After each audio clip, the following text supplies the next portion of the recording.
കൊട്ടിയൂരിന്റെ ഐതിഹ്യ പെരുമ നിലനിൽക്കുന്ന പ്രദേശമാണ് മുതിരേരി. വയനാട് ജില്ലയിലാണ് മുതിരേരി എന്ന പ്രദേശം നമുക്ക് കാണാൻ കഴിയുന്നത്. ഇവിടെ ഒരു ശിവക്ഷേത്രമുണ്ട്. ദക്ഷയാഗ വധത്തിന് ശേഷം മഹാദേവൻ വലിച്ചെറിഞ്ഞ ഭഗവാന്റെ തിരുവായുധം വന്ന് വീണത് ഈ പ്രദേശത്താണ്. പിന്നീട് അത് കുറിച്ച വിഭാഗത്തിലുള്ള തൊഴിലാളികളുടെ കയ്യിലാണ് കിട്ടുന്നതെങ്കിലും പിന്നീട് ആ വാൾ തന്നെ കാണിച്ചു കൊടുത്ത സ്ഥാനത്താണ് ഇന്ന് ഈ ക്ഷേത്രം ഇവിടെ സ്ഥിതി ചെയ്യുന്നത്.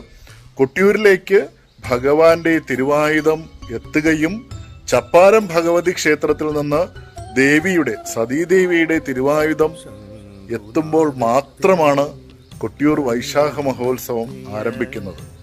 ആ മഹാദേവന്റെ തിരുവായുധം കുടികൊള്ളുന്ന അല്ലെങ്കിൽ തിരുവായുധം സൂക്ഷിക്കുന്ന സന്നിധിയാണ്